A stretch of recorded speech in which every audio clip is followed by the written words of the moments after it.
BYOD is defined as the practice of allowing employees to bring to the workplace their own mobile devices that are capable of connecting to the Internet. The devices can include laptops, smartphones, e-readers, and even gaming devices.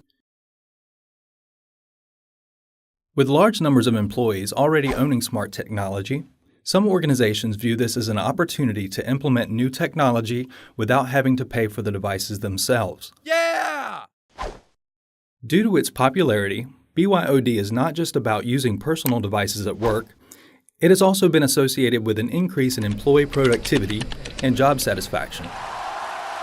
Organizations have at least two approaches to BYOD: passive or active. In the passive approach, employees are allowed to bring their own personal devices to work and use them for work activities. Whereas in the active approach, organizations create an explicit BYOD policy and implement it in the work environment. This approach requires infrastructure to support and evaluate efficiency.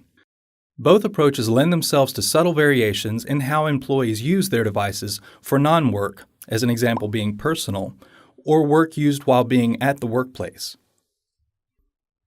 If level of anonymity is high and there is a lack of a BYOD policy, employees are more likely to engage in what is known as cyberloafing. It is also important to look at reducing personal media use at the workplace. Negative outcomes of non-work-related use of mobile devices are actually fewer at the workplace. Such behavior impacts neither job satisfaction nor work efficiency. Also, non-work-related communication can be considered a part of organizational learning. In addition to presence of policies that focus on device usage at the workplace, it is also important to address ownership issues. Though it is widely accepted that an employee owns the device and the personal information stored on it, the issue may arise if the device is lost.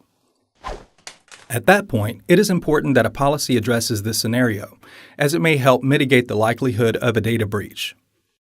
If the lost device allows access to an organization's systems, the policy needs to allow the organization to remotely wipe the device to protect its systems and materials.